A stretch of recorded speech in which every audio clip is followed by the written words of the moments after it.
ওই কুড়িগ্রামের এলাকার ঘটনা শুনো। আল্লাহর এক বান্দি, একটা মেয়ে 15 বছরের কন্যা, মেয়েটাকে এমন নির্মম ভাবে করা হয়েছে, লাশ পড়িয়াছে। সকাল বেলায় পুলিশ আসিয়া যখন লাশ উদ্ধার করেছে, লাশ উদ্ধার করার পর এবার যখন হয়ে গেছে, খবর পাওয়া গেল, মা স্বীকার করে নিল, বাবাই স্বীকার করে নিল, চাচি স্বীকার করে নিল, আমরা আমাদের সন্তানকে মেরেছি, আমরা আমাদের ভাতিজিকে মেরেছি। ও যুবক, কেন? বলে একমাত্র কারণ, শুধুমাত্র সম্পত্তির লোভ, শুধুমাত্র সম্পত্তির লোভে নিজের সন্তানকেও মেরে ফেলেছে। ঠিক কি নজর? যদি বান্দার ভিতরে আল্লাহর মহব্বত থাকতো, ওরে বান্দা, যাদের ভিতরে আল্লাহর মহব্বত আছে, সন্তানটারে নিয়ে মাদ্রাসায় দেয় আর বলে, আমার সন্তানটারে দিলাম, আল্লাহ আমাকে মাদ্রাসায় পড়াই নাই, হুজুর আমার বড় আশা, আমি মাদ্রাসায় পড়তে পারি নাই, আমার মনের মধ্যে বড় আশা, আমার সন্তান কোরআনওয়ালা হবে, হাফেজ হবে, আমার সন্তান আমার জানাজার নামাজ নিয়ে দাঁড়াইয়া যাবে। ওরে আল্লাহর বান্দা, একটু তাকায়া দেখ, যেই সন্তান বাবার জানাজা নিয়ে দাঁড়াইয়া যাইবে, যেই সন্তান মায়ের জানাজা নিয়ে দাঁড়ায় যাবে, আমার আল্লাহ কি তার জানাজার আল্লাহু আকবারের ধ্বনি কি ফিরাইয়া দিবে না? তাফসিরে কাবীরের মধ্যে ঘটনা আসছে, আমি প্রায় সময় বলি, আল্লামা ফখরুদ্দিন রাজি রহমতুল্লাহি আলাইহি, আল্লাহর বান্দা মুসা কালিমুল্লাহ, আল্লাহর পয়গম্বর মুসা নবী রাস্তা দিয়ে হেঁটে যান, কবরের পাশ দিয়া যখন মুসা নবী যান, এমন সময় মুসা নবী কান্নার আওয়াজ, কবরের মধ্যে চিৎকারের আওয়াজ, কবরের মধ্যে ভয়ঙ্কর আযাবের আওয়াজ। আল্লাহ তাআলা নবীদেরকে চক্ষু দান করেছেন, নবীরা তাদের চক্ষু দিয়া দেখতে পায়, নবীরা আযাব দেখতে পায়, নবীরা গজব দেখতে পায়, কবরের আযাব দেখতে পায়। দুনিয়ার মানুষেরা দেখতে পায় না, কারণ দেখতে পাইলে তারা কেউ দাফন করতো না। আল্লাহর নবী মুসা কালিমুল্লাহ, তোর পাহাড়ে নবী মুসা আল্লাহর কাছে গিয়ে হাজির। কথা বলার পর মুসা নবী আবার ফিরে আসতেছে, মুসা নবী আবার যখন ফিরে আসতেছেন, কবরের পাশে আবার দাঁড়ায় দেখতেছেন, মুসা নবী দেখতে পায় কবরের আযাব বন্ধ হয়ে গেছে। আরো জোরে বল, কবরের আযাব বন্ধ। মুসা নবী বড় অবাক, আল্লাহ নবীদের কি পাওয়ার দান করেছেন, নবীরা দেখতে পায়, কথা বলতে পায়। মুসা নবী আল্লাহ তাআলার পক্ষ থেকে এবার কবরওয়ালার সাথে কথা বলা শুরু করে দিয়েছে। ও কবরওয়ালা ভাই, কিছুক্ষণ আগে তোমার কবরে আযাব দেখতে পেয়েছি, এখন কেন তোমার কবরে আযাব নাই? কি হয়েছে বলো, কি কারণে কবরে আযাব নাই? আল্লাহর বান্দা ডাক দিয়ে বলে, রে মুসা, ও পয়গম্বর, আল্লাহ তাআলা আমাকে দুনিয়া থাকতে আমার স্ত্রীর গর্ভে একটা সন্তান দান করেছে। আমি আমার স্ত্রীকে বলেছি, ও স্ত্রী, এই সন্তানটা যদি আল্লাহ দেয়, আল্লাহ তাআলা যদি কবুল করে, এই সন্তানটারে আমি কোরআনের হাফেজ বানাইয়া দিব। আল্লাহর কুদরত, দুনিয়ার কুদরত আমি বাঁচতে পারলাম না, দুনিয়া থেকে বিদায় হয়ে গেল, অন্ধকার কবরে চলে গেলাম। আমার অন্ধকার কবরে আসার পর আমার বিবি যখন ওই সন্তান প্রসব করলো, স্ত্রী আমার কথা অনুযায়ী সন্তানটাকে আস্তে আস্তে বড় করতে লাগলো। সন্তানটা যখন কোরআন পড়ার উপযুক্ত হয়েছে, মাদ্রাসায় মানহালের মতো একটা মাদ্রাসায় নিয়ে আসছে, আর আসিয়া হুজুরের কাছে দিয়েছে, আর বলে হুজুর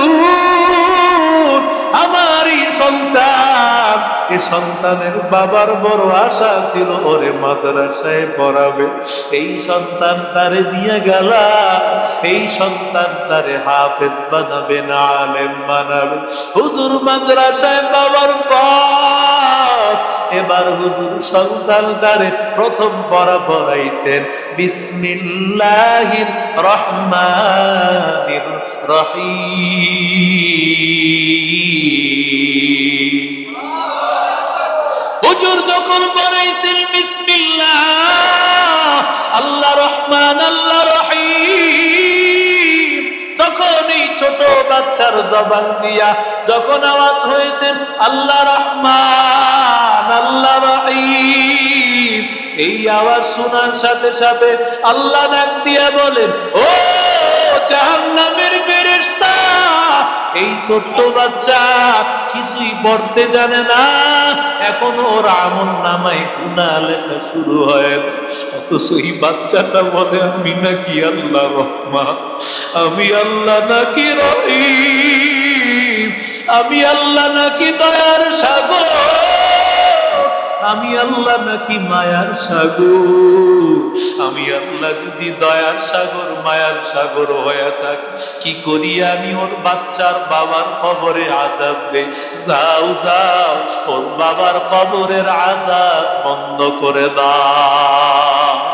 ইয়া আইয়ুহাল্লাযীনা আমানু কু আনফুসাকুম ওয়া আহলিকুম নারা, আল্লাহ বলেন নিজের জাহান্নাম থেকে বাঁচাও, পরিবারকে জাহান্নাম থেকে বাঁচাও।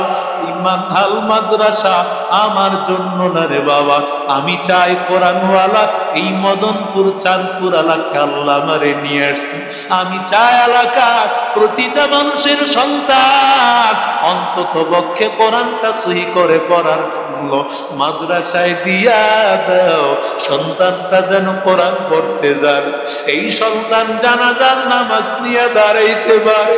আমাদের সন্তানগুলো জানাজার প্রশিক্ষণ দেখানোর সময় হয় না, ওরে আল্লাহর বান্দা তাকায় দেখতে পাইতেন ছোট ছোট বাচ্চারা, মানহাল মাদ্রাসার বাচ্চারা কিভাবে জানাজার নামাজ পড়াইতে হয়। আমি এত বড় হয়ে গেছি, আমার 30 বছর 35 40 বছর 50 বছর, অথচ জানাজার নামাজে প্রথম তাকবীর দ্বিতীয় তাকবীর তৃতীয় তাকবীরের পরে কি বলতে হয় আমরা অনেকেই জানি না, জানলেও পড়তে জানি না, ঠিক কিনা?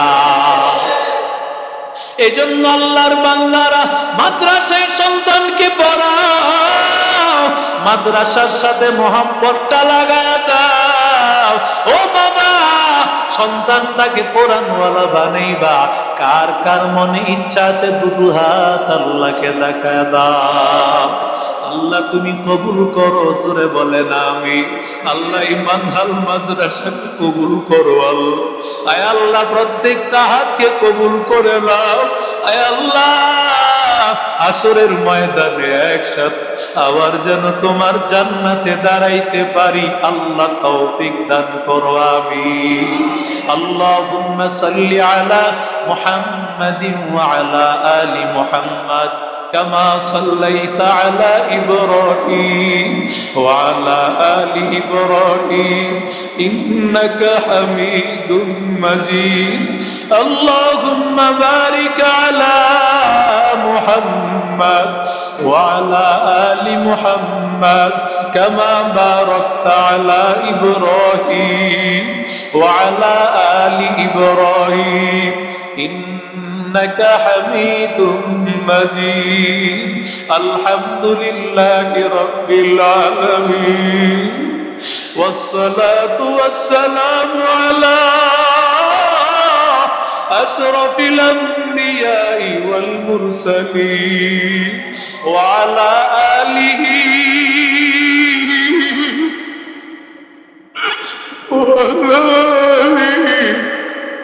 وأصحابه أجمعين সকলেরই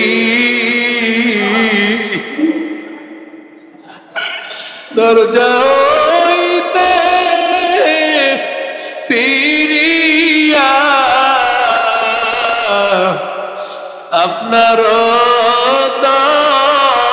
রজায় রইলাম পড়িয়া গুনাহ করছি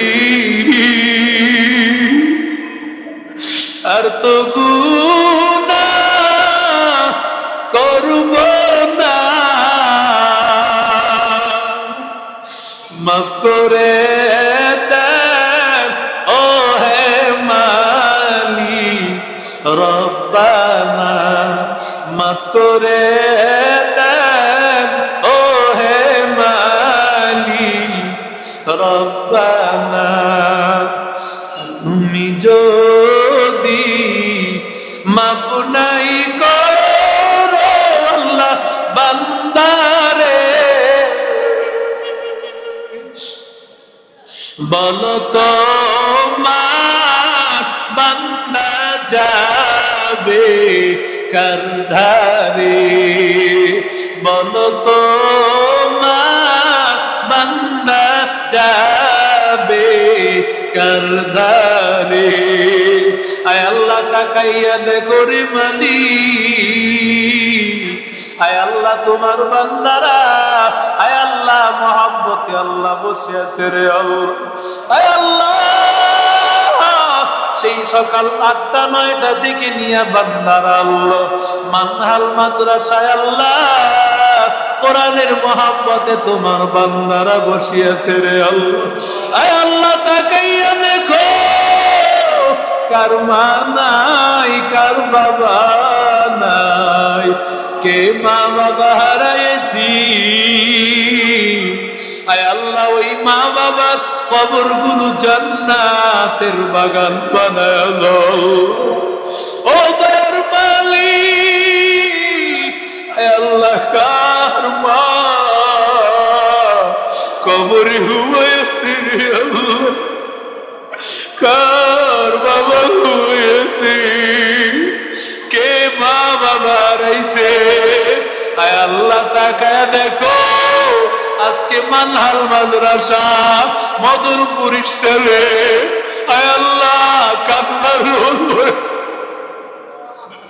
আয় আল্লাহ টাকার জন্য না বাড়ির জন্য না রে আল্লাহ আয় আল্লাহ তোমার পাওয়ার জন্য পাগো আয় আল্লাহ মা বাবা হারাইয়া ইয়েতিম আয় আল্লাহ প্রত্যেকের মা বাবা আয় আল্লাহ তুমি মাফ করে দাও রে আল্লাহ আয় আল্লাহ সবল ভাইয়ের মেয়েটারে মাফ করে দাও ও দয়ার মালিক আয় আল্লাহ আব্দুল আজিজ ভাইয়ের আব্বা আম্মারে মাফ করে দাও আয় আল্লাহ কত ভাই দোয়া চেয়েছে আয় আল্লাহ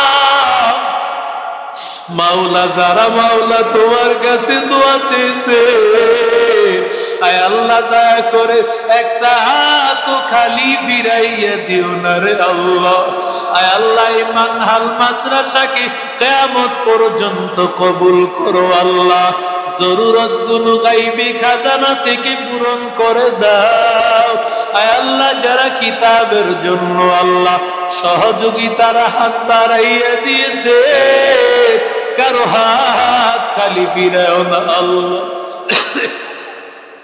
আয় আল্লাহ আমাদের সবাইকে কবুল করো আয় আল্লাহ ছাত্র উস্তাদ দিয়া ভরপুর করে দাও আয় আল্লাহ যারা মুহিব্বিন মুতাআল্লিকিন মাদ্রাসাকে মায়া করে ভালোবাসে আয় আল্লাহ এই চাঁদপুর এলাকা একতা মার্কেট নবী মার্কেট আয় আল্লাহ জনতা মার্কেট, জসিম মার্কেট সহ আয় আল্লাহ আমার মার্কেটের ভাইগুলোরে কবুল করে নাও। আয় আল্লাহ ব্যবসায়ী ভাইদের ব্যবসায় বরকত দাও, চাকরিজীবী ভাইদের চাকরিতে বরকত দাও। উলামায়ে কেরামের আল্লাহ যারা কথা বলেছেন আয় আল্লাহ সবাইরে কবুল করে নাও। আয় আল্লাহ রাজাউল করিম মাহমুদী সাহেবকে কবুল করো। আয় আল্লাহ আমাদের সবার হাতগুলো কবুল করো। মাদ্রাসার উস্তাদেরা অক্লান্ত পরিশ্রম করে আয় আল্লাহ ছাত্র প্রায় ভরে গেছে আল্লাহ। আয় আল্লাহ এই ছাত্র দিয়া মাওলা জায়গা সংকুলন হয় না রে আল্লাহ, আমাদের তাড়াতাড়ি আরো ভবনের ব্যবস্থা গাইবি খাজানা থেকে করে দাও। ও দয়ার মালিক জানি না রে আল্লাহ কখন জানি ওই কবরের ডাক দাও, কখন জানি মাওলা কবরের সামনে মালাকুল মাউত পাঠায় দাও আল্লাহ। ও দয়ার মালিক যখন মালাকুল মাউত পাঠাইয়া দিবা সকলের জবানে জারি করে দিও লা ইলাহা ইল্লাল্লাহু মুহাম্মাদুর রাসূলুল্লাহ।